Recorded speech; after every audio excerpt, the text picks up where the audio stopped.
ሰላም ለእናንተ ይሁን። ይህን ሰሞን እሺ ሰላም ለእናንተ ይሁን። ሁላችሁንም ሰላም ብያለሁ። የዶክተር ዳዊትን ቪዲዮ ሰምቻለሁ። ዶክተር ዳዊት ለቻሌንጅ አቅርቦልናል። ሰሞኑን በተነሳው ርዕስ ላይ ፕሪስክሪፕቲቭ በሆነ መልኩ አጋንንትን በኢየሱስ ክርስቶስ ስም እንድናወጣ ነው የተቀመጠልን የሚለውን ስናስቀምጥ ፕሪስክሪፕቲቭ በሆነ መልኩ አጋንንት እንድናስወጣ ነው የታዘዘልን ወይም የተቀመጠልን መመሪያ ብላችሁ ካላችሁ መንፈስ ቅዱስ ይመለካል ወይ የሚል ጥያቄ አቅርቦልናል። አዎ ካላችሁ መጽሐፍ ቅዱሳዊ ኤቪደንስ አላችሁ ወይ? ፕሪስክሪፕቲቭ በሆነ መልኩ መጽሐፍ ቅዱሳዊ ኤቪደንስ አላችሁ ወይ የሚል ቻሌንጅ አቅርቦልናል ማለት ነው። ለዛ መልስ ለመስጠት ነው የመጣሁት። መልሱ አጭርና ግልጽ ነው። አዎ ነው።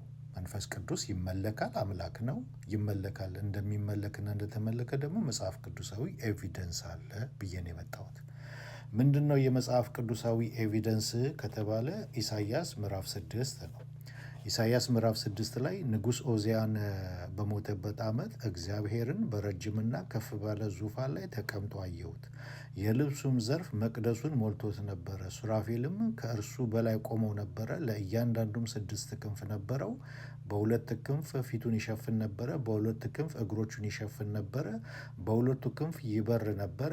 አንዱም ለአንዱ ቅዱስ ቅዱስ ቅዱስ የሰራዊት ጌታ እግዚአብሔር፣ ምድር ሁሉ ከክብሩ ተሞልታለች እያለ ይጮህ ነበረ። የመድረኩ መሰረት ከጩኸቱ ድምፅ የተነሳ ተናወጠ ይላል። ይሄ አምልኮ ነው አደለ? ይሄ አምልኮ ነው፣ ሲመለክ ነበረ። ከዛ በኋላ ምንድን ነው የምናየው ከተባለ ቁጥር 8 ላይ ወረድ ስንል የጌታም ድምፅ ይላል። ማንን እልካለሁ ማንስ ይላክልኛል ሲል ሰማሁ አለ። እኔን ላከኝ ካለ በኋላ ከዛ በኋላ ከቁጥር 9 በኋላ እየተናገረው ምንድን ነው? ሂድ ይህን ሕዝብ መስማትን ትሰማላችሁ፣ አታስተውሉም፣ ማየትን ታያላችሁ፣ አትመለከቱም በላቸው ብሎ ሲልከው እናያለን። አሁን ይሄ ፐርሰን ሂድ ብሎ ኢሳይያስን የላከው ጌታ የተባለው ማን ነው የሚለውን ጳውሎስ ሲመልስልን በሐዋርያት ሥራ ምዕራፍ 28 ከ25 እስከ 27 ላይ መንፈስ ቅዱስ ነው ይለናል። በቀጥታ መንፈስ ቅዱስ ነው ይለናል። ያ ፐርሰን ወይ ያ ሃይፖስታሲስ መንፈስ ቅዱስ እንደሆነ ጳውሎስ ገለጠልን። በቀጥታ ያንኑ ክፍል ያመጣውና ጳውሎስ በሐዋርያት ሥራ ምዕራፍ 28 ከቁጥር 26 እስከ 27 ላይ በኢሳይያስ ምዕራፍ 6 ከ8 እስከ 10 ያለውን በቀጥታ ነው ያመጣው ከቁጥር 26 እስከ 27 ላይ ኢሳይያስ ምዕራፍ 6 ከቁጥር 8 እስከ 10 ያለውን ማለት ነው። ምንድነው የሚለው? ምንድነው ጳውሎስ ኮት ያደረገው ቃል? የኢሳይያስ ምዕራፍ 6 ከቁጥር 8 እስከ 10 ያለውን በሐዋርያት ሥራ ምዕራፍ 28 ከ26 እስከ 27 ላይ ወደዚህ ሕዝብ ሂድና መስማትን ትሰማላችሁና አታስተውሉ፣ ማየትንም ታያላችሁ አትመለከቱም፣ በዓይናቸው እንዳያዩ በጆሯቸውም እንዳይሰሙ በልባቸውም እንዳያስተውሉ ተመልሰውም እንዳልፈውሳቸው የዚህ ሕዝብ ልብ ደንድኗል፣ ጆሯቸውም ደንቁረዋል፣ ዓይናቸውንም ጨፍነዋል በላቸው የሚለውን ቀጥታ አምጥቶ በሐዋርያት ሥራ ምዕራፍ 28 ከቁጥር 26 ከ27 ላይ ጳውሎስ አስቀምጦታል። ይህንን ያለው ማን ነው የሚለን? መንፈስ ቅዱስ ይለናል ጳውሎስ። ኦኬ። ስለዚህ ይህንን የተናገረው መንፈስ ቅዱስ እዛ ቦታ ላይ ተመልኳል አልተመለከም? ከፍ ብለን የምናየው ምንድን ነው? ሱራፌልም አንዱ ለአንዱ እየተቀባበለ ቅዱስ ቅዱስ ቅዱስ እያለ ያመልከው ነበረ። ስለዚህ መንፈስ ቅዱስ ተመልኳል ወይ? አዎ ተመልኳል የሚለው መልስ ነው ማለት ነው። መጽሐፍ ቅዱሳዊ ማስረጃ ነው ማለት ነው። ይህንን እንግዲህ የዶክተር ዳዊትን ጥያቄ በዚህ አይነት መልኩ ከመለስን ሪስፖንድ ካደረግን እንግዲህ ሌላ እዛው ጋር አንድ ጥያቄ መልሼ ላንሳ ለዶክተር ዳዊትም ሆነ ይህንን ቪዲዮ ለሚያዩና ለሚመልሱ ማለት ነው። ምንድነው ጥያቄ? በኢየሱስ ክርስቶስ ስም አጋንንት ይወጣል፣ በስላሴ ስም አጋንንት ይወጣል ስለሆነ እንትኑ በዛው ርዕስ ስር በፍጥሩ ስም አጋንንት ይወጣል ወይ የሚለውን ብትመልሱልን። ምክንያቱም እንዲህ አይነት ልምምድ በእናንተ ዘንድ ስላለ በፍጡር ስም አጋንንት ይወጣል የሚል እስኪ ከመጽሐፍ ቅዱስ ብታሳዩን ከአባቶችን ብታሳዩን ደስ ይለናል። ለዚህ ነገር ሪስፖንድ ብታደርጉ።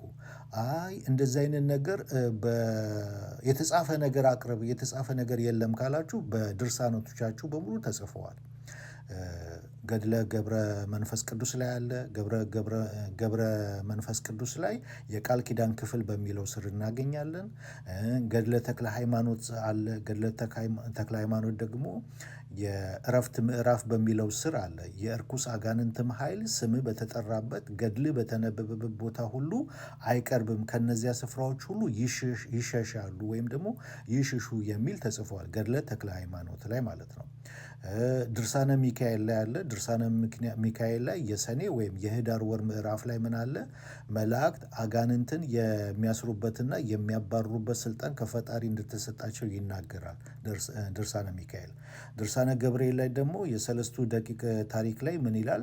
የእግዚአብሔር መልአክ ቅዱስ ገብርኤል ስሙ ክቡር ነው፣ የሰይጣን ሰራዊትና መቅሰፍቶች ሁሉ የእግዚአብሔር ስም በተነገረበትና በገብርኤል ስም በተማጸኑበት ስፍራ ሁሉ ይደመሰሳሉ ይላል። ይሄ በድርሳኖቻችሁ በገድሎችና በድርሳኖቶቻችሁ ላይ የተጻፉ ናቸው እና የቪዲዮ ማስረጃዎች ደግሞ በጣም ብዙ አለና ይሄ ልምምድ ትክክል ነው ትላላችሁ ወይ? ትክክል ነው ካላችሁ መጽሐፍ ቅዱሳዊ ማስረጃ፣ የአባቶች ማስረጃ ልታቀርቡ ትችላላችሁ ወይ? ይህንም ማቅረብ ካልቻላችሁ ደግሞ ትክክል አይደለም ብላችሁ ማውገዝ ይጠበቅባችኋል ማለት ነው። ይህንን ቻሌንጅ ደግሞ ለእናንተ መልሼ እሰጣለሁ ማለት ነው። ጸጋ ይብዛላችሁ። ዶክተር ዳዊት ቴንኪው። ጸጋ ይብዛል።